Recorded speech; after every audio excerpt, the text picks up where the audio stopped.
सुबह 5 बजे का समय था। कमला जी रोज की तरह बिस्तर से उठी, स्नान घर से बाल्टी में पानी भरा और मुख्य दरवाजा खोलकर बरामदे की ओर बढ़ी। हल्की ठंडक भरी हवा बह रही थी और दूर से पक्षियों की चहचहाट सुनाई दे रही थी। उन्होंने झुककर आंगन में बिखरे पत्तों को किनारे किया, फिर बरामदे में पानी डालकर सफाई करने लगी। थोड़ी ही देर में उन्होंने बरामदे को एकदम नए जैसा चमका दिया। आज का दिन उनके लिए बहुत खास था। आज धनतेरस का दिन था। बरामदे की सफाई पूरे होते ही वह अंदर गई, नहा धोकर साफ कपड़े पहने, माथे पर बिंदी लगाई और फूलों की थाली लेकर वापस बाहर आ गई। फिर धीरे से वह जमीन पर बैठ गई और रंग बिरंगे रंगों से एक सुंदर सी रंगोली बनाने लगी। उनकी उंगलियों की हर हरकत में सलीका और सालों का अनुभव झलक रहा था। थोड़ी ही देर में दरवाजे के पास मनमोहक रंगोली सज चुकी थी। उन्होंने दीपक में तेल डाला, दिया जलाया और दरवाजे के बीच में रख दिया। घर के आंगन में दीपक की लौ से एक अद्भुत उजास फैल गया था। रंगोली में दीपक जलते हुए देखकर कमला जी के मन को एक अनकहा सुकून सा महसूस होने लगा था। उन्होंने धीमे से आंखें मूंदी और भगवान से प्रार्थना करने लगी, जैसे उस रोशनी में पूरे घर की खुशहाली की दुआ मांग रही हो। थोड़ी देर बाद वह उठी और रसोई में जाकर अपने लिए चाय बनाने लगी। केतली में पानी चढ़ाकर अदरक कूटते हुए उनके चेहरे पर हल्की सी मुस्कान थी। बाहर से आ रही दीपक की महक और अंदर उबलती चाय की खुशबू आपस में घुल मिल रही थी। कमला जी चाय कप में डालने लगी, लेकिन उम्र के साथ आता हल्का सा कंपन आज कुछ ज्यादा ही था। हाथ इतनी तेजी से कांप रहे थे कि कप उनकी उंगलियों से छूट गया और फर्श पर गिरकर चनाक की आवाज के साथ टूट गया। गरम चाय चारों तरफ फैल गई। यह देखकर उनके चेहरे पर एक डर उतर आया। उन्होंने जल्दी से टूटे हुए कप के टुकड़े बटोरे और एक कपड़े से झुककर फर्श पर गिरी चाय पोंछने लगी। उनके हाथ तेजी से चल रहे थे, जैसे चाहती हूँ कि कोई देखे उससे पहले सब साफ हो जाए। लेकिन तभी पीछे से कविता की तेज आवाज आई, माँ जी। कमला जी का दिल तेजी से धक धक करने लगा। उन्होंने सिर घुमाया तो देखा कविता रसोई के दरवाजे पर खड़ी थी। उसकी नज़र सीधे फर्श पर पड़ी। साइड में टूटे हुए कप के टुकड़े पड़े थे और फर्श पर फैली हुई चाय। कितनी बार कहा है आपसे रसोई में मत आया करो, लेकिन नहीं, आपके कानों में तो जू तक नहीं रेंगती। कहते हैं बुढ़ापे में भूख कम हो जाती है, लेकिन आपकी तो जिसकी भूख कभी कम ही नहीं होती। कविता का लहजा चुभने वाला था। उसकी बात सुनकर कमला जी की आंखों में अनकहे ही आंसू आ गए, मगर उन्होंने कुछ नहीं कहा, बस चुपचाप उठी और अपने कमरे की ओर बढ़ने लगी। पीछे से कविता बड़बड़ाती रही, पता नहीं इतनी क्या तड़प होती है चाय की इस बुढ़ापे में। सुबह होती नहीं और यह अंधेरे में ही उड़ जाती हैं चाय बनाने के लिए। यह सुनकर कमला जी का मन गहराई से आहत हो गया था। वह मन ही मन सोचने लगी, भगवान ऐसा क्या गलत किया मैंने, जो एक ही बहू है और वह भी ऐसी। दोपहर का समय था। कविता तैयार होकर बाहर जा रही थी। उसने जैसे ही दरवाजा खोला और बिना नीचे देखे एक कदम रखा, उसका पैर सीधा दरवाजे पर बनी रंगोली पर पड़ गया। रंगोली बिखर गई और कोने में रखा दिया, जलता हुआ दिया लुढ़क कर बुझ गया। कविता गुस्से में तमतमा उठी। वह तेजी से स्नान घर के पास रखी बाल्टी की लाई और सीधे रंगोली पर उलट दी। पानी पूरे फर्श पर फैल गया और साथ ही रंग बिरंगे बहते एक धुंधली सी गंदगी धार में बदल गई। जिस रंगोली को कमला जी ने सुबह सुबह उठकर पूरे मन से बड़ी मेहनत और प्यार से बनाया था, वह एक ही पल में पानी में बह गई थी। इतना ही नहीं, कविता ने गुस्से में खाली बाल्टी उठाकर अंदर बाथरूम में पटकी। बाल्टी फर्श से टकराई तो इतनी जोर की धमकी आवाज आई कि सीधा आनंद के कानों तक पहुंची। आनंद ने चौंकते हुए कमरे का दरवाजा खोला और बाहर आ गया। क्या हुआ इतनी सुबह सुबह, यह पटका पटकी क्यों कर रही हो? संडे के दिन तो चैन से सोने दिया करो। उसके स्वर में झुलझुलाहट साफ दिखाई दे रही थी। अपने पति की बात सुनकर कविता तड़प कर बोली, अच्छा, मैं जो करती हूँ वह तुम्हें तुरंत दिख जाता है और तुम्हारी माँ जो करती है उस वक्त तो तुम्हारी आंखें बंद हो जाती हैं। आनंद कुछ समझ पाता उससे पहले ही कविता तेज कदमों से कमला जी के कमरे में घुस आई। माँ जी, क्या जरूरत थी आपको दरवाजे के आगे रंगोली बनाने की? मेरा सारा पैर गंदा हो गया, ऊपर से बरामदा पूरा गंदा कर दिया आपने। उसकी आवाज में ताना और झुंझलाहट साफ थी। कमला जी उसकी बात सुनकर कुछ पल हैरान सी रह गई। फिर धीरे से बोली, बहू रंगोली तो शुभ होती है और आज तो धनतेरस है, इससे घर में लक्ष्मी जी का वास होता है। उसकी बात खत्म होते ही कविता हंसी उपहास करते हुए बोली, माँ जी यह सब आपके टाइम में होता था, आजकल तो काम करोगे तब पैसा आएगा, और अगर दरवाजे पर रंगोली बनाने से ही लक्ष्मी जी खुश होती तो ठीक है, कल से आपका बेटा घर पर ही बैठ जाएगा और दिन भर रंगोली बनाएगा। वह अपनी सास को ताने सुनाते ही जा रही थी कि अचानक आनंद ने एक जोरदार थप्पड़ उसके गाल पर जड़ दिया। उसकी आंखों में गुस्सा था और आवाज में कपकपी। बस करो कविता, शर्म आनी चाहिए तुम्हें, माँ से ऐसे बात करती हुए। मैं हर बात बर्दाश्त कर सकता हूँ, लेकिन खबरदार जो मेरी माँ को एक शब्द भी गलत कहा तो। कमला जी घबरा कर बेटे को चुप कराने की कोशिश करने लगी। अरे बेटा छोड़ ना, कुछ मत बोल। पर आज आनंद किसी की सुनने के मूड में नहीं था। कविता जो उस थप्पड़ से अब तक स्तब्ध थी, उसने कभी सोचा भी नहीं था कि आनंद उस पर हाथ उठाएगा। वह एक पल के लिए बस उसे देखती रही, फिर बिना कुछ कहे आंखों में गुस्सा और अपमान की आग लिए सीधा अपने कमरे में चली गई। कविता के कमरे में जाते ही कमला जी ने धीरे से कहा, बेटा तुझे बहू पर हाथ नहीं उठाना चाहिए था, घर में छोटी मोटी बातें तो होती रहती हैं। आनंद एक पल रुक कर हल्के लेकिन दृढ़ स्वर में बोला, लेकिन माँ उसको भी तो बोलने से पहले सोचना चाहिए कि क्या कह रही है, और आपको भी जब पता है उसकी आदत तो क्यों बनाती हैं दरवाजे पर रंगोली। कमला जी ने बेटी की आंखों में देखा और बोली, बेटा आज धनतेरस है, सोचा था घर में लक्ष्मी जी का वास होगा, लेकिन मुझे कहाँ पता था कि इतना हंगामा हो जाएगा। आनंद का गुस्सा अब उतर चुका था। उसने अपनी माँ के हाथ थामकर प्यार से चूमते हुए कहा, माँ मेरे घर में तो पहले से ही लक्ष्मी जी का वास है, और वह भी मेरी माँ के रूप में। यह सुनकर कमला जी की आंखें भर आईं। वो मन ही मन सोचने लगी, सच में मैं बहुत किस्मत वाली हूँ जो मुझे तेरे जैसा बेटा मिला है। थोड़ी देर बाद प्यार से बोली, सुन आनंद, तू कविता को जाकर प्यार से मना ले और उससे माफ़ी भी मांग। अच्छा बेटा होने के साथ साथ अच्छा पति भी बनना जरूरी है। आज धनतेरस है, उसे कुछ सोने का भी दिला दे। आज के दिन सोना चांदी लेना शुभ होता है, इससे वह भी खुश हो जाएगी। आनंद ने गहरी सांस ली और अपने कमरे की ओर बढ़ गया। कविता अब भी बिस्तर पर बैठी थी, चेहरा थोड़ा उतरा हुआ, लेकिन आंखों में गुस्से की चमक बाकी थी। आनंद ने पास बैठकर नरम स्वर में कहा, देखो कविता, सुबह जो हुआ उसके लिए मुझे माफ़ कर दो, मुझे तुम पर हाथ नहीं उठाना चाहिए था। आज धनतेरस है, घर में खुशियाँ होनी चाहिए। चलो शाम को बाहर चलते हैं, तुम्हारे लिए सोने की एक अच्छी सी चीज़ लेंगे। कविता ने पहले तो मुंह फेर लिया, लेकिन सोने की चीज़ सुनते ही उसकी भौहें थोड़ी ढीली पड़ गई। ठीक है, पर मुझे भी पसंद आना चाहिए, उसने हल्के से तंज के साथ कहा। आनंद ने मुस्कुराकर हामी भर दी। अरे तुम्हारी पसंद की बना तो पत्ता भी ना हिलने दूं मैं इस घर में। और दोनों तेजी से हंस पड़े। शाम होते होते घर का माहौल शामान हो गया। कविता रसोई में जाकर चाय बना रही थी और कमला जी आंगन में बैठी तुलसी को पानी दे रही थी। कविता ने बाहर आकर ट्रे में 2 कप चाय रखते हुए कहा, माँ जी चाय लीजिए। उसकी आवाज़ में मिठास थी, पर दिल में अभी भी किसी चीज़ को लेकर कड़वाहट बसी थी। कमला जी ने मुस्कुराकर कप थाम लिया। धन्यवाद बहू। पर अंदर ही अंदर वह जानती थी कि यह मिठास सिर्फ ऊपर ऊपर रखी है। लेकिन फिर भी उन्होंने सोचा, चलो त्योहार के दिन घर में शांति बनी रहे, यही बहुत है। शाम का वक्त था, आंगन में हल्की हल्की हवा चल रही थी और मोहल्ले में हर घर में दियों की तैयारी शुरू हो चुकी थी। आनंद अपनी शर्ट के बटन लगाते हुए बाहर आया और बोला, माँ हम निकल रहे हैं। कमला जी ने दरवाजे तक आकर कहा, ठीक है बेटा, लेकिन याद से दिए और मोमबत्तियाँ जरूर ले आना।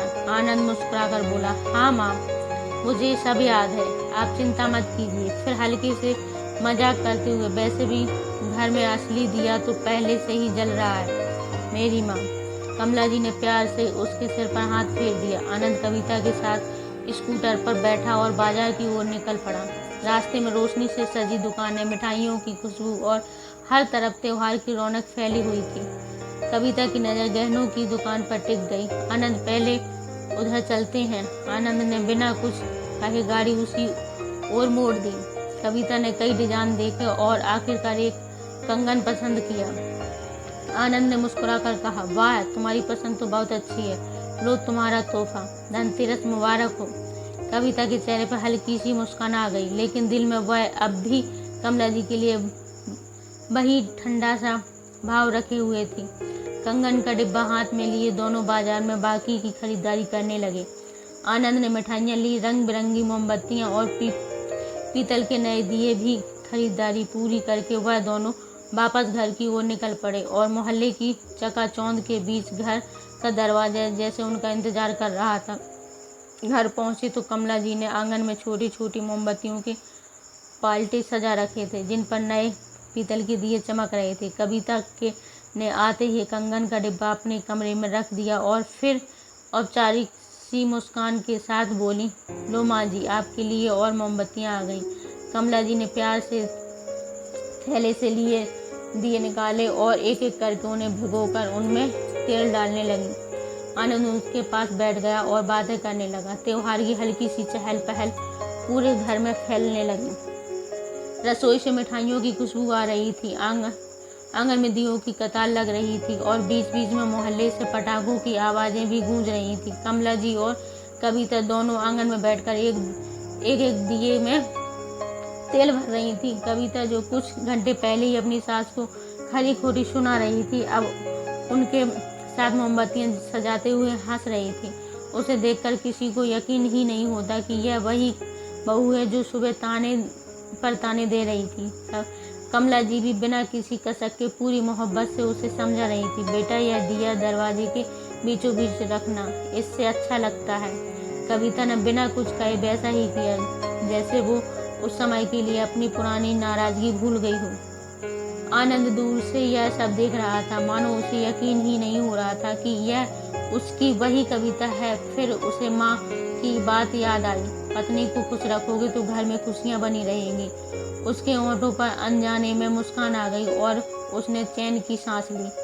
थोड़ी देर बाद सबने एक साथ बैठकर हंसी ठिठोली के बीच बड़े प्यार से खाना खाया। काफी दिनों बाद कमला जी के मन में एक हल्की सी राहत सी उतर आई थी।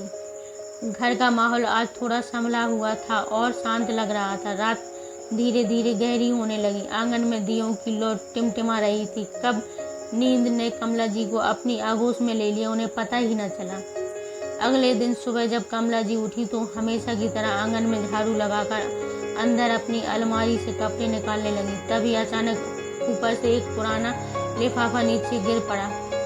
उन्होंने झुककर लिफाफा उठाया, उलट पलट कर देखा तो जैसे उनके सामने अतीत की कुछ धुंधली यादें उभर आईं। वह एक पल को ठिठक उठी, फिर धीरे से मन ही मन बोली, अरे यह तो वही स्लिप है, अच्छा हुआ किसी ने देखा नहीं। वह लिफाफा वापस रखने ही वाली थी कि तभी कविता तेज आवाज गूंजी, माँ जी। आज सुनकर कमला जी घबरा गई। उन्होंने जल्दबाजी में लिफाफा अलमारी में यूं ही रख दरवाजा बंद कर दिया और कमरे से बाहर आई। फिर बोली, क्या हुआ बहू, इतनी जोर से क्यों चिल्ला रही हूँ? क्या मैं चिल्ला रही हूँ? अरे आप मुझे चैन से जीने क्यों नहीं देती? कविता गुस्से से बोली। कमला जी ने धीमे स्वर में कहा, बहू अब मैंने क्या किया? कविता ने अपनी साड़ी और आनंद की शर्ट उनके सामने फेंक दी और बोली, यह देखिए इन कपड़ों से कितने दाग लग गए हैं और मैंने आपको कितनी बार कहा उस धोबन को कपड़े मत दिया करो, लेकिन आप हैं कि मेरी बात सुनते ही नहीं। हर वक्त भलाई का भूत सवार रहता है आपके सर पर।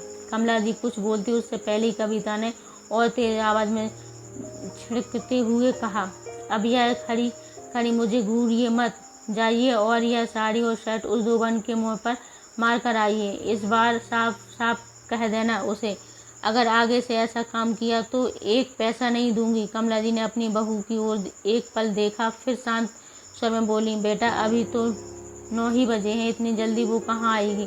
कविता ने हाथ नचाते हुए व्यंग्य से कहा, माँ जी आपको तो बहाने बनाना खूब आता है। फिर थोड़ी देर तक चुप रहकर अचानक बोली, ठीक है अभी मत जाइए, लेकिन हाँ थोड़ी देर में जरूर दे देना, मुझे यह साड़ी कल दिवाली पर पहननी है।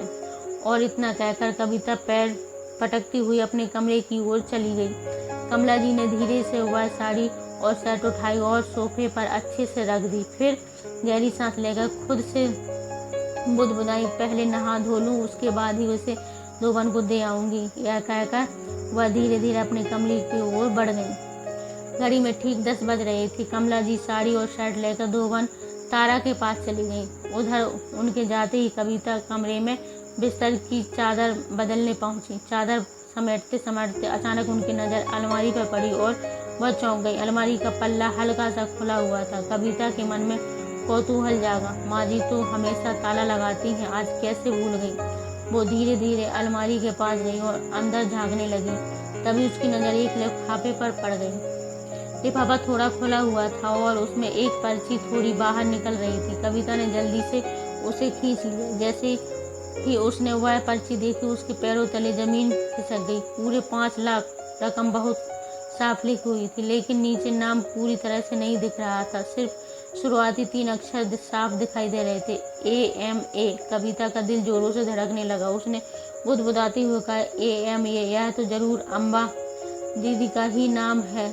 मतलब माँ जी ने 5 लाख अपनी बेटी को दिए, वो भी 4 साल पहले। उसकी आंखें अविश्वास से चौड़ी हो गईं। इतने पैसे और हमें कभी बताया तक नहीं। आखिर माँ जी छुपा के आ रही हैं। उसके मन में शक और सवालों का तूफान उठ खड़ा हुआ। फिर जल्दी से उसने लिफाफा वापस वैसे ही रख दिया और अलमारी बंद कर दी और घबराते हुए अपने कमरे की ओर बढ़ गई। कमरे में पहुंचते ही कविता ने फोन उठाया और आनंद को कॉल लगा दी, जो आज सुबह ही जल्दी दफ्तर के लिए निकल गया था। कुछ ही घंटियों के बाद उसने उधर आनंद की आवाज़ सुनाई। हाँ कविता, क्या हुआ? सब ठीक तो है ना? कविता घबराई हुई आवाज़ में बोली, अरे सुनो, अभी अभी मैंने माँ जी की अलमारी में एक पर्ची देखी। उसमें पूरे 5 लाख लिखे हुए थे। नीचे रिसीवर का नाम भी लिखा था, लेकिन पूरा नहीं दिख रहा था, बस AM तक लिखा हुआ था। मुझे पक्का यकीन है कि यह पैसे माँ जी ने अम्बा दीदी को दिए हैं, वह भी 4 साल पहले। आनंद ने ध्यान से सुना और फिर जरा सख्त लहजे में बोला, कविता तुम्हारा दिमाग तो ठीक है, आखिर माँ अम्मा को इतने पैसे क्यों देंगे? तुम्हें जरूर कोई गलत फहमी हुई है। ऐसी बातें सोचकर घर का माहौल मत बिगाड़ो। कविता झुंझलाकर बोली, गलत फहमी? अपनी आंखों से देखा है मैंने, साफ लिखा था 5 लाख। आनंद ने गहरी सांस लेकर कहा, देखो कविता, तुम शांत रहो। माँ को इस बारे में कुछ मत कहना। मैं जब शाम को घर आऊँगा तब देखूंगा यह मामला, लेकिन प्लीज़ जब तक मैं ना आऊँ कुछ ऐसा मत करना जिससे माँ को बुरा लगे। वो अभी कुछ और बोलता कि कविता गुस्से से दांत भींचते हुए बोली, ठीक है, पर तुम आज जल्दी आ जाना। इतना कहकर कविता ने झटके से फ़ोन काट दिया। फ़ोन रखने के बाद कविता को अजीब सी बेचैनी हो रही थी। वो कमरे में टहलने लगी। आंखों के सामने बार बार वही स्लिप घूम रही थी, जिस पर 5 लाख की रकम और अधूरा नाम लिखा था। पर वह ठान चुकी थी कि इस बार सच चाहे जो भी हो पता लगा कर रहूंगी और माँ जी को भी सबक सिखा के रहूंगी। उधर कमला जी धोवन तारा के पास खड़ी थी। उनके हाथ में बहू की साड़ी और बेटे की शर्ट थी।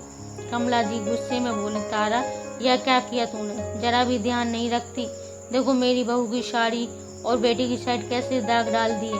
तारा घबराकर माफ़ी मांगते हुए बोली, माँ जी गलती हो गई, माफ़ कर दो। आप यह कपड़े छोड़ जाओ, मैं इन्हें ड्राई क्लीनिंग में डाल दूंगी। जैसे ही तैयार हो जाएंगे घर भिजवा दूंगी। कमला जी ने झुंझलाते हुए कपड़े उसकी तरफ बढ़ाए और सख्ती से कहा, सुन ले तारा, इस बार जरा भी कमी रही तो अच्छा नहीं होगा। बहू को कल ही यह साड़ी पहननी है, सही करवा देना। तारा चुपचाप से झुकाकर बोली, ठीक है माँ जी, आप बेफिक्र रहिए। जाते जाते कमला जी फिर थोड़ा रुक कर नर्म आवाज़ में बोली, तारा, तुझे मेरी बातें बुरी लग रही होंगी, लेकिन क्या करूं? अगर साड़ी ठीक से साफ ना हुई तो बहू मुझे बहुत बातें सुनाएगी। तारा ने कमला जी की ओर देखते हुए धीरे से कहा, वैसे माँ जी एक बात पूछिए, आपका बेटा कुछ नहीं कहता क्या? आखिर आप तो उसकी माँ हो। कमला जी का चेहरा ढीला पड़ गया, आंखों में हल्की नमी तैर आई। वो धीमी आवाज़ में बोली, अरे मेरा बेटा तो बहुत अच्छा है, मुझे अपनी पलकों पर बिठाता है, लेकिन मैं ही उसे चुप करा देती हूँ ताकि घर का माहौल खराब ना हो।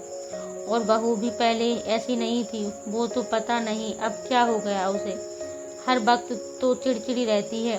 इतना कहते ही उनकी आंखें भर आईं। वह पलटकर जल्दी से अपने आंचल से आंसू पोंछने लगी ताकि कोई देख ना ले।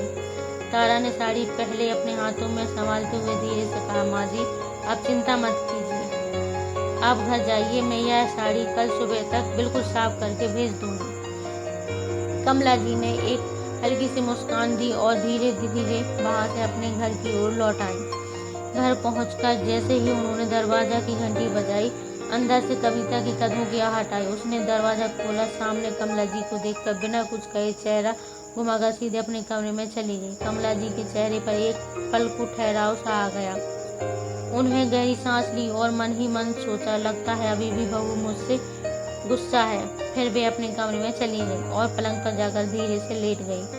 थकी थकी आंखों से छत को ताकते हुए उनके चेहरे पर वह उदासी साफ झलक रही थी। वह सोचने लगी कि काश सब ठीक हो जाए और सब फिर हंसी खुशी घुल मिलकर रहने लगे। आंखें मूंदते ही उनके होंठों से धीमी सी आह निकली, हे भगवान, घर में शांति बनाए रखना। तभी अचानक दरवाजे की घंटी बजी। कमला जी की कच्ची नींद अचानक से टूट गई। आए वह धीरे से उठी और जैसे ही उन्होंने दरवाजा खोला, सामने अम्बा खड़ी थी। अपनी बेटी को देखकर उनकी आंखों में चमक और चेहरे पर मुस्कान आ गई। अरे अम्बा, तू अचानक? अम्बा बोली, हाँ माँ, बस आपसे मिलने का मन कर गया तो सोचा थोड़ी देर आपसे मिलने आ जाऊं। कमला जी अम्बा को अपने कमरे में ले गई। दोनों के बीच प्यार भरी बातें शुरू हो गई, बचपन की यादें, पुराने मोहल्ले की बातें और अम्बा की ससुराल का हाल चाल। माँ बेटी दोनों बातचीत में इतने मग्न थे कि समय का ध्यान ही नहीं रहा। तभी कविता रसोई से चाय और बिस्कुट की ट्रे लेकर आई और मुस्कुराकर बोली, अम्बा दीदी कैसी हैं आप? काफी दिनों बाद आना हुआ। अम्बा ने सहज भाव से जवाब दिया, हाँ भाभी, समय नहीं मिल पाता। आज पास ही मार्केट आई थी तो सोचा माँ से मिल लूं। कविता ने हल्की मुस्कान के साथ ताना कसते हुए कहा, जीजा जी काम पर जा रहे हैं या आजकल खाली बैठे हैं? उसकी बात सुनकर अम्बा ठिठक गई और बोली, क्या मतलब है तुम्हारा? अरे कुछ नहीं दीदी, बस ऐसे ही पूछ लिया। कविता ने बनावटी हंसी हंसते हुए कहा और ट्रे उठाकर वहां से चली गई। कमला जी ने तुरंत माहौल संभालते हुए बेटी का हाथ थपथपाया। अरे छोड़ ना बेटा, इसका स्वभाव ही ऐसा है, तू दिल पर मत ले।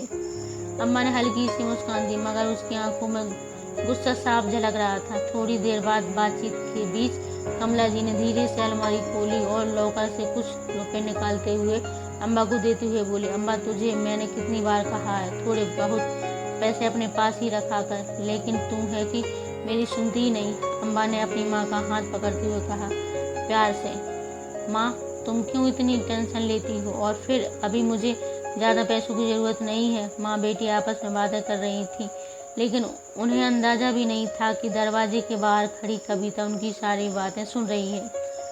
उसके चेहरे पर अजीब सी जिज्ञासा और नाराजगी थी। थोड़ी देर बाद बातें करने के बाद अम्बा बोली, अच्छा माँ, अब मैं चलती हूँ। देखो आपके साथ बैठे बैठे कब 6 बज गए पता ही नहीं चला। इतना कहकर अम्बा उठ खड़ी हुई और दरवाजे से बाहर निकलने लगी। तभी अचानक कविता ने आगे बढ़कर उनका हाथ पकड़ लिया और बोली, इतनी जल्दी क्या है अम्बा दीदी, आपके भाई आते ही होंगे, उनसे मिलकर जाना। अम्बा उनकी बात सुनकर एक पल को चुप रह गई और जैसे कुछ समझ ना पा रही हो। कमला जी ने तुरंत बीच में बोलते हुए कहा, अरे बहू, आनंद को काम से आने में देर हो सकती है, अम्बा को अभी जाने दे, फिर कभी आकर आराम से मिल लेगी। उनकी बात सुनकर माहौल पर पल भर में थम सा गया। अम्बा को समझते देर नहीं लगी कि उसकी भाभी का इशारा साफ है, हो ना हो या अभी कुछ ना कुछ घर में बखेरा खड़ा करने वाली है। वो अपनी भाभी के स्वभाव को अच्छे से जानती थी, इसलिए उसने चुप रहना ही बेहतर समझा और हल्की सी मुस्कान चेहरे पर लाते हुए उसने अपनी माँ की तरफ देखा और कहा, अच्छा माँ, मैं चलती हूँ, फिर जल्दी आऊँगी। इतना कहकर उसने घर का दरवाजा खोला और चली गई। उसके जाते ही कमला जी ने चैन की सांस ली और मन ही मन सोचा, अच्छा हुआ अम्बा चली गई, क्योंकि वह समझ चुकी थी कि उनकी बहू कुछ नया बखेड़ा शुरू करने वाली है। और फिर वह जैसे ही अपने कमरे में जाने लगी, तभी कविता गुस्से से आग बबूला होकर बोली, बस दे दिए ना अपनी बेटी को चुपके से पैसे, कब से चल रहा है यह सब? सोचती है मुझे कुछ पता ही नहीं चलेगा। कमला जी अचानक ठिठक गई, धीरे से पलट कर बोली, कविता तू गलत सोच रही है, पैसे मेरे नहीं हैं, अम्बा के ही थे, उसने मेरे पास जमा करके रखे थे, बस वही लौटा रही थी। कविता ने ताना कसते हुए कहा, अरे रहने दीजिए माँ जी, यह बहाने मुझे मत सुनाइए। मुझे अच्छे से पता है आप हमेशा अपनी बेटी को छुप छुप कर पैसे देती हो। 4 साल पहले भी अपने बेटी को अम्बा को 5 लाख दिए थे, मुझे सब पता है। अब ज़्यादा झूठ मत बोलिए। कमला जी एकदम सन्न रह गई। उनकी आंखों में नमी उतर आई, होंठ कांपे मगर वह कुछ कह ना सकी, जैसे हर शब्द गले में अटक गया हो। कविता गुस्से में बोलती रही, आप हमेशा अपनी बेटी का ही ख्याल रखती हैं और मैं तो बस इस घर में बोझ हूँ आपके लिए। सुनते सुनते कमला जी की आंखों में आंसू बह निकले। उन्होंने एक नज़र कविता की ओर देखा, फिर चुपचाप अपना छोटा सा थैला उठाया और दरवाजे की ओर बढ़ गई। दरवाजे से बाहर निकलते वक्त उनके मन में बस यही चल रहा था, अब अगर यहाँ और रुकी तो कविता और ज़्यादा कलेश करेगी। बेहतर है थोड़ी देर के लिए मैं कहीं और चली जाऊँ। कमला जी घर से जा चुकी थी। दरवाज़ा बंद होते ही पूरे घर में जैसे भारीपन सा उतर गया था। कविता का चेहरा अब भी गुस्से से तमतमा रहा था। वह कमरे में इधर उधर घूमते हुए बड़बड़ा रही थी, हर बार वही नाटक, पैसे छुपाकर अपनी बेटी को देना। तभी अचानक दरवाजे की घंटी बजी। कविता ने जैसे दरवाजा खोला, सामने उसकी माँ राधिका जी खड़ी थी। हाथों में उपहारों मिठाइयों से भरे कई बैग थे। उन्हें देखते ही कविता की आंखों में चमक आ गई और वह खुशी से उनसे लिपट गई। माँ आप यहाँ? राधिका जी ने मुस्कुराते हुए उनके सिर पर हाथ फेरा और बोली, हाँ बेटी, सोचा तुझे अचानक सरप्राइज दूँ। तेरे और समदन जी के लिए कुछ उपहार भी लाई हूँ। बुला उन्हें। कहाँ है वह? काफ़ी दिन हो गए उनसे मिले हुए। कविता ने होंठ सिकोड़ते हुए कहा, अरे रहने दीजिए माँ, वो अपने कमरे में होंगी। कोई बात नहीं, राधिका जी ने हंसते हुए कहा, मैं खुद ही जाकर उनसे मिल लेती हूँ। तू बस 2 कप चाय बना ले, हम दोनों समदन में बैठकर बातें करेंगे। इतना कहकर वह कमला जी के कमरे की ओर बढ़ने लगी, लेकिन तभी कविता ने जल्दी से आवाज़ लगाई, माँ रुकिए, माँ जी कमरे में नहीं है, वो बाहर गई हैं। राधिका जी ठिठक कर बोली, रात के 8 बज रहे हैं, आखिर वह इस वक्त बाहर क्यों गई हैं? इतना सुनते ही कविता का दबा हुआ गुस्सा फट पड़ा। वह तीखे स्वर में बोली, माँ आप मेरी सास को जितनी भली और भोली समझती हैं ना, वह उतनी है नहीं। 1 नंबर की चालाक औरत है, छुप छुप कर अपनी बेटी को पैसे देती रहती हैं। आज मैंने उन्हें रंगे हाथों पकड़ लिया और जब मैंने सवाल किया तो इतनी सफाई से बात पलट दी। बोली यह पैसे उसकी बेटी के ही रखे हुए हैं और पता है आपको, यह मेरी सास ने 4 साल पहले अपनी बेटी को पूरे 5 लाख दिए थे। मैंने खुद इसका सबूत देखा है उनकी लॉकर में। वहाँ लिखा था अम्बा के नाम के आगे के 3 अक्षर और बाकी सब का हिस्सा मिटा हुआ था, मगर साफ था उसमें अम्बा लिखा होगा। अब जाकर बैठी होंगी कहीं अपने दुखड़े रोने। कविता की कड़वी बातों ने माहौल को और भारी कर दिया था। राधिका जी का चेहरा एक पल के लिए सन्न रह गया, फिर उन्होंने हैरानी और नाराजगी से भरकर कविता की ओर देखा और कांपती आवाज में बोली, यह क्या कहे जा रही है तू? कविता, बिना सच जाने इतना बड़ा इल्जाम लगाने की हिम्मत कैसे कर ली तूने? यह वही समदन है जिन्होंने तुझे अपनी बहू से बढ़कर माना है, हर मुश्किल में तेरा साथ दिया, और तू उन्हीं पर इतना बड़ा आरोप लगा रही है। तेरी जुबान कैसे इतनी जहरीली हो गई? कविता पलटकर बोली, माँ मैंने सब अपनी आंखों से देखा है और आप मुझे ही झूठा ठहरा रही हैं। राधिका जी ने गहरी सांस ली और आंखों में नमी लिए कठोर स्वर में बोली, कविता क्या मैंने तुझे यही संस्कार दिए थे? बहू का पहला फर्ज होता है सास की इज्जत करना, लेकिन तू तो उनके ही घर में बार बार उन्हें अपमानित कर रही है। अपनी माँ की बात सुन। कविता गुस्से में बड़बड़ाई, सच कहूँ तो माँ, ऐसी औरत को सास नहीं बोझ कहते हैं जो अपने ही घर को खा रही हो। उसके रहते बहू चैन से कभी नहीं रह सकती। अच्छा हुआ चली गई, आज के दिन का सारा मूड खराब कर दिया उन्होंने। मेरी दोस्त सही कहती है, सास सास होती है, कभी माँ नहीं बन सकती। वह मुझसे ही नहीं बल्कि अपने बेटे तक से छुप छुप के अम्बा को पैसे देती है। यह सुनते ही राधिका जी का गुस्सा चरम पर पहुंच गया। बस बहुत हो गया कविता, तेरी जुबान हद से ज्यादा बढ़ चुकी है। उन्होंने जोर से कविता के गाल पर एक तमाचा जड़ दिया। तभी दरवाजे पर खड़े आनंद के कदम थम गए। वह दफ्तर से लौटे के बस आया ही था कि उसने बाहर खड़े खड़े कविता की सारी बातें सुन ली। उसकी आंखों में हैरानी और दिल में बेचैनी साफ झलक रही थी। राधिका जी की आंखों में आंसू भर आए। उन्होंने कांपते हुए कहा, शर्म कर कविता, जिस औरत को तू बोझ और घर खाने वाली कह रही है, उसी ने तेरे लिए अपना सब कुछ कुर्बान किया। जिस 5 लाख की बात तू बार बार कर रही है ना, वो 5 लाख तेरी सास ने 4 साल पहले मुझे दिए थे। हाँ, मुझे, ताकि हमारा कर्ज उतर सके और तेरा भाई जेल जाने से बच सके। आनंद की आंखें फटी की फटी रह गईं। उसने कविता की ओर देखा जैसे यकीन ही ना कर पा रही हो। कविता जैसे पत्थर की मूर्ति बन गई। उसके होंठ कांप रहे थे। क्या माँ, तुम यह क्या कर रही हो? राधिका जी की आवाज़ भारी हो गई। हाँ कविता, तेरी सास ने अपने गहने बेचकर वो रकम जुटाई थी और तुझे आज तक इसकी भनक तक नहीं लगने दी, क्योंकि उन्हें डर था कि अगर तू सच जान गई तो ससुराल में सिर उठाकर नहीं जी पाती। उन्होंने सब कुछ सिर्फ तेरे लिए किया और तुम उसी सास के लिए साथ ऐसा व्यवहार करती है। आज यह साबित हो गया कविता। उन्होंने तो तुम्हें हमेशा अपनी बेटी ही माना था, लेकिन तू कभी उनकी बेटी बनने लायक थी ही नहीं। इतना सुनते ही कविता के पैरों तले जमीन खिसक गई। उसका चेहरा उतर गया। उसका रंग सफेद पड़ चुका था और होंठ कांप रहे थे। तभी आनंद आगे बढ़ा। कविता समझ गई थी कि वह सब सुन चुका है। उसकी आंखों में डर और बेचैनी एक साथ झलक रही थी। वह कुछ कहने ही लगी थी कि आनंद ने हाथ से इशारा कर उसे रोक दिया। बस कविता, बहुत हो गया।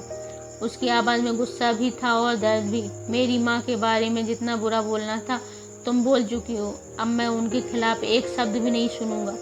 कविता आंसू बेइंतहा बहने लगे। रोते रोते वह गिड़गिड़ाई, मुझे माफ़ कर दो आनंद, सच में मुझे नहीं पता था। मैंने सोचा वो नाम अम्बा दीदी का है। अनजाने में मुझसे बहुत बड़ी गलती हो गई। प्लीज़ मुझे माफ़ कर दो। मैं अभी जाती हूँ और माँ जी को वापस लेकर आती हूँ, चाहे वह कहीं भी हों। उसके आंसू थमने का नाम नहीं ले रहे थे, लेकिन आनंद का चेहरा अभी भी सख्त बना हुआ था।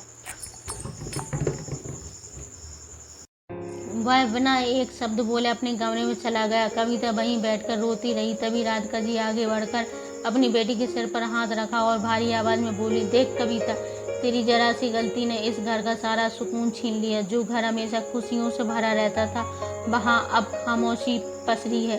और सोच, तेरी सास अब तक घर से बाहर है, सिर्फ तेरी वजह से। उनकी आंखों में आंसू भी थे। कविता अचानक उठ खड़ी हुई। आंसू पोंछते हुए अपना पर्स उठाया और अपनी माँ से बोली, आप यहीं रुकिए माँ, मैं अभी आती हूँ। अब चाहे जो भी हो, मैं माँ जी को वापस लेकर आऊँगी। उन्हें घर लाना ही होगा। उसकी आंखों में एक दृढ़ निश्चय झलक रहा था। वह जैसे ही दरवाजा खोलकर बाहर निकलती, तभी फोन की घंटी बजी। घबराई हुई कविता ने फोन उठाया। दूसरी तरफ से उसने जो सुना उसे सुनकर उसके हाथ कांपने लगे। पर्स जमीन पर गिर पड़ा और आंखों से आंसू बह निकले। उसके होंठ कांपते हुए बस इतना ही कह पाए, हाँ हाँ, हम बस अभी आ रहे हैं। उसकी हालत देखकर राधिका जी हड़बड़ा गई। क्या हुआ कविता, कौन था? बोला ना बेटी, क्या हुआ? कविता ने कांपती हुई नजरों से अपनी माँ की ओर देखा और फूटते दिल से कहा, माँ अब क्या होगा? इतना कहकर वह भागते हुए अपने कमरे में पहुंची। घबराहट और डर उसके चेहरे पर साफ झलक रहे थे। उसने कमरे में खड़े आनंद की ओर देखा और जल्दी से बोली, आनंद जल्दी चलो, वो माँ जी। आनंद चौंक कर उसकी ओर मुड़ा और बोला, क्या हुआ माँ को, क्या हुआ? कविता अब खुद को रोक नहीं पाई, आंसुओं से भरी आंखों से बोली, आनंद जी, माँ जी का एक्सीडेंट हो गया है। आनंद के पैरों तले जमीन खिसक गई। कुछ पल को वह जैसे पत्थर ही बन गया था, वहीं खड़ा रह गया। तभी राधिका जी ने जल्दी से बोला, अब तुम दोनों यहाँ खड़े क्या कर रहे हो? चलो, हमें जल्दी से अस्पताल पहुँचना होगा। थोड़ी ही देर बाद इमरजेंसी वार्ड के बाहर आनंद, कविता और राधिका जी पहुँच गए। स्ट्रेचर पर कमला जी को ले जाया जा रहा था। उसके शरीर पर पट्टियाँ बंधी थी और खून लगातार बहने से चेहरा पीला पड़ गया था। आनंद की आंखें नम हो गई। माँ, डॉक्टर तुरंत उन्हें रोका। पेशेंट की हालत नाजुक है, काफी खून बह चुका है, तुरंत ब्लड चढ़ाना होगा, लेकिन ब्लड ग्रुप AB नेगेटिव है, हमें अभी मैचिंग डोनर चाहिए। आनंद ने तुरंत हाथ आगे किया। डॉक्टर, मेरा टेस्ट कर लीजिए, मैं दूंगा खून। डॉक्टर ने सरलता से जवाब देते हुए कहा, देखिए, हम अभी टेस्ट करके समय बर्बाद नहीं कर सकते, हमें अभी AB नेगेटिव या O नेगेटिव ब्लड चाहिए। हॉस्पिटल के ब्लड बैंक में भी यह स्टॉक उपलब्ध नहीं है। आनंद की आंखों से आंसू बह निकले। वह बेचैनी से चिल्लाया, तो फिर कौन देगा खून? कोई तो होगा। डॉक्टर, मेरी माँ को बचा लीजिए प्लीज। इतना सुनते ही कविता आगे बढ़ी। उसकी आंखों में दृढ़ता थी। डॉक्टर, मेरा ब्लड ग्रुप AB नेगेटिव है, मैं उन्हें ब्लड नहीं दे सकती क्या? डॉक्टर एकदम झटके से बोले, हाँ आप दे सकते हैं खून।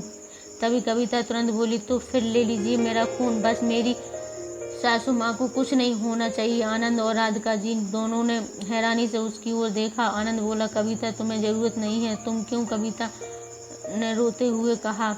आनंद, मैं अब तक बहुत गलतियाँ की हैं, लेकिन आज अगर माँ जी को कुछ हुआ तो मैं कभी खुद को माफ़ नहीं कर पाऊंगी। प्लीज़ डॉक्टर जल्दी की चलिए। डॉक्टर तुरंत कविता को अपने साथ ले गए। खून चढ़ाते ही कुछ देर बाद कमला जी की धड़कन स्थिर होने लगी। कुछ समय बाद डॉक्टर बाहर आए और बोले, अब चिंता मत कीजिए, खतरा टल गया है, आपकी माताजी जल्दी ही ठीक हो जाएंगी। यह सुनकर आनंद की आंख से आंसू छलक पड़े। डॉक्टर के जाते ही वार्ड में हल्की सी खामोशी छा गई। कमला जी को अभी होश नहीं आया था। मशीनों की बीच की आवाज़ वातावरण में गूंज रही थी। रात काफ़ी हो चुकी थी। तभी राधिका जी ने धीरे से कहा, आनंद बेटा, तुम दोनों घर चले जाओ, मैं यहीं रुक जाती हूँ समदन जी के पास। तुम भी थक गए हो और कविता को भी आराम की ज़रूरत है। आनंद ने कहा, नहीं माँ, आप घर जाइए, यहाँ मैं रहूँगा, मेरी माँ है यह, मैं इन्हें अकेला कैसे छोड़ दूँ। आप निश्चिंत होकर घर जाइए। राधिका जी को थोड़ी देर उसे देखती नहीं, फिर समझ गई कि आनंद के आगे उनकी नहीं चलेगी। उन्होंने गहरी सांस ली और बोली, ठीक है बेटा, तुम जैसा ठीक समझो। आनंद ने फिर कविता की ओर देखा। उसकी आंखों में अभी भी एक अनकही माफी तैर रही थी। कविता कुछ कहना चाहती थी पर शब्द गले में अटक गए। उसने बस अपनी नज़रें झुका ली। फिर अचानक उसकी नज़र बेड पर लेटी कमला जी पर पड़ी। उनके सफ़ेद चादर से झांकते हुए हाथों पर नज़र पड़ते ही कविता की आंखों से आंसू बह निकले। दिल ही दिल में उसने कहा, हे भगवान, बस मेरी माँ जी को जल्दी ठीक कर दो। और फिर बिना कुछ एक शब्द बोले, बिना पीछे मुड़े कविता दरवाजे की ओर बढ़ी। उसके कदम भारी थे, जैसे हर कदम में पछतावे का बोझ समाया हो। राधिका जी ने जाते जाते कविता के कंधे पर हाथ रखा और धीरे से बोली, चलो बेटी, अब घर चलो। कविता चुपचाप सिर झुकाकर बाहर निकल गई। आनंद दरवाजे तक उन्हें देखता रहा और फिर कमला जी की ओर मुड़ गया। कविता अपनी माँ राधिका जी के साथ चुपचाप घर की ओर लौट गई और राधिका जी भी वहीं से अपने घर चली गई। रात भर अस्पताल के कमरे में सन्नाटा पसरा रहा। बस मशीनों की हल्की सी बीप सुनाई दे रही थी। आनंद कुर्सी पर बैठा हर थोड़ी देर में कमला जी को देख रहा था। कहीं उन्हें होश आया क्या, या किसी चीज़ की ज़रूरत तो नहीं, कहीं उनकी सांसें भारी तो नहीं, उनकी आंखों में नींद जरा भी नहीं थी। बस था तो एक चिंता का साया। सुबह की हल्की रोशनी कमरे में फैल रही थी। कमला जी की आंखें खुली तो उन्होंने अपने बेटे को पास बैठे देखा। फिर हल्की मुस्कान के साथ बोली, अरे बहू नहीं आई क्या? अब भी वो मुझसे नाराज है? वो सुनकर आनंद की आंखें भर आई। उसने माँ का हाथ थाम लिया और रोते हुए बोला, माँ, आप रात को घर से बाहर क्यों निकली? अगर आपको कुछ हो जाता तो मैं कैसे जीता? उसकी आवाज़ कांप रही थी और आंसू थम ही नहीं रहे थे। कमला जी ने उसके सिर पर हाथ फेरते हुए कहा, अरे पगले, ऐसे कोई रोता है क्या? देख, मैं बिल्कुल ठीक हूँ। इतने में डॉक्टर विजय कमरे में आ गए और मुस्कुराते हुए बोले, तो माता जी, आप कैसे लग रहा है? कमला जी हल्की आवाज़ में बोली, अब मैं ठीक हूँ, बस थोड़ी कमजोरी है।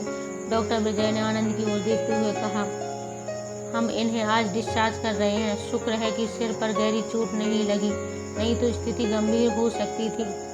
कमजोरी अभी बनी रहेगी, आराम ज़्यादा करिएगा और इनका पूरा ध्यान रखना। इतना कहकर डॉक्टर विजय चले गए। शाम के ठीक 7 बज रहे थे। अस्पताल से डिस्चार्ज मिलते ही आनंद ने जल्दी से एक कैब बुक की और जब थोड़ी देर में कैब आई तो उन्होंने अपनी माँ को धीरे से सहारा देकर कैब में बिठा दिया। रास्ते भर कमला जी खामोशी खिड़की के बाहर देखती रहीं। उनके मन में एक ही सवाल बार बार घूम रहा था, पता नहीं बहू अब कैसा व्यवहार करेगी, क्या अभी भी नाराज है मुझसे? आनंद ने माँ के चेहरे को चिंता को भांप लिया और धीरे से बोला, क्या हुआ माँ, कुछ सोच रही हो क्या? कमला जी हल्का सा मुस्कान दी और बोली, कुछ नहीं बेटा। कैब शहर की रोशनी से भरी गलियों से गुजर रही थी। दीपावली की शाम थी। हर घर के आंगन में दीपक जगमगा रहे थे। सड़कों पर रंग रंगी लाइटें चमक रही थीं, बच्चे पटाखे चला रहे थे और पटाखों की आवाज़ से पूरा माहौल उत्सव की खुशी में डूबा हुआ था। और तभी जैसे ही कैब उनके घर के बाहर आकर रुकी, कमला जी की आंखें हैरानी से फैल गईं। पूरा आंगन रंग बिरंगे दियों से जगमगा रहा था। दरवाजे पर खूबसूरत रंगोली बनी थी और उस रंगोली के बीचों बीच छोटे छोटे दीपक टिमटिमा रहे थे। घर की चौखट पर ताजी फूलों की लड़ियां सजाई गई थीं, मानो पूरा घर उनके स्वागत के लिए तैयार किया गया हो। कमला जी ने अनायास ही अपने होठों पर हाथ रख लिया और बोली। यह शब्द उनकी आंखें भर आईं। तभी दरवाजा खुला और कविता सामने खड़ी थी। उसने आज लाल रंग की सुंदर सी साड़ी पहनी हुई थी, माथे पर बिंदी और हाथों में पूजा की थाली लिए, मानो वो खुद भी भावुक थी। उसने धीरे से कहा, माँ जी, स्वागत है आपका।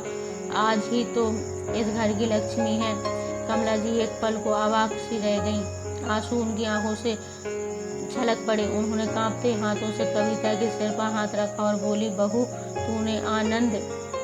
यह सब देखकर मुस्कुरा रहा था। घर के भीतर से दियों की रोशनी, बाहर से पटाखों की आवाज और आसमान में चमकते रंग, सब मानो इस नए रिश्ते की शुरुआत के गवाह बन रहे थे। कविता ने धीरे धीरे थाली घुमाते हुए सास की आरती उतारी।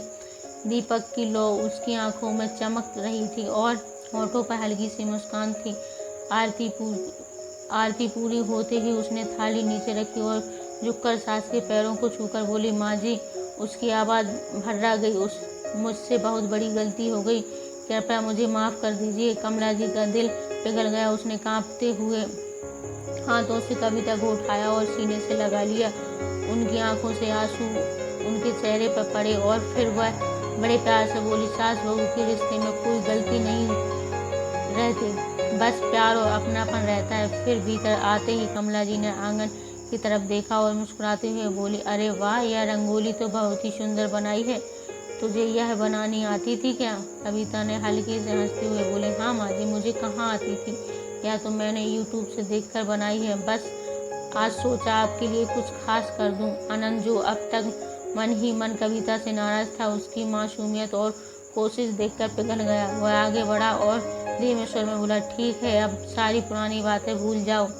कविता की आंखों में खुशी के आंसू झलक पड़े और फिर जैसे ही कमला जी घर के अंदर पहुंची, उसकी नजर अचानक अपने कमरे पर पड़ी। हैरान रह गई। सामने उनकी बेटी अम्बा, दामाद और बच्चे खड़े थे। कमला जी की आंखें खुशी से भर आईं। असल में यह सरप्राइज कविता ने ही रखा था। उसने अम्बा को बुलाया था और उनसे दिल से माफ़ी मांगी थी। और दोस्तों, यही तो खासियत है इन रिश्तों की। ननंद चाहे कितनी भी नाराज क्यों न हो, अगर भाभी प्यार से उसे बुलाए तो वह दौड़ी चली आती है, क्योंकि यह रिश्ते बड़ी ही अटूट होते हैं। उस घर का हर कोना हंसी और खुशी से गूंज रहा था। कमला जी की आंखें चमक उठी। उन्होंने भगवान के सामने सिर झुकाते हुए मन ही मन कहा, भगवान तेरा लख लख धन्यवाद, जो तूने मेरे घर को खुशियों से भर दिया। आज की दिवाली एक माँ की जिंदगी की सबसे रोशन दिवाली बन गई, क्योंकि घर की असली रोशनी तो अपनों के प्यार और अपनेपन से ही होती है। परिवार एक साथ था और यही उनके जीवन की सबसे बड़ी दौलत थी। दोस्तों, माँ का त्याग कभी शब्दों में पूरा नहीं उतराया जाता। वह अपनी खुशियाँ, अपनी इच्छाओं और कभी कभी अपने अपनों को भी कुर्बान कर देती है, ताकि उनका परिवार मुस्कुरा सके। हमें हमेशा याद रखना चाहिए कि माँ सिर्फ जन्म देने वाली नहीं, बल्कि जीना सिखाने वाली होती है। माँ का त्याग दीपक की लौ की तरह होता है, जो खुद जलकर घर को रोशन करती है। हमें चाहिए कि उस रोशनी को कद्र करें और उसे कभी अकेला न छोड़ें। आपको यह कहानी कैसी लगी? अगर कहानी अच्छी लगी हो तो वीडियो को लाइक करें और चैनल को सब्सक्राइब जरूर करें। मिलते हैं ऐसी एक और दिलचस्प कहानी के लिए। तब तक अपना और अपनों का ख्याल रखें। धन्यवाद।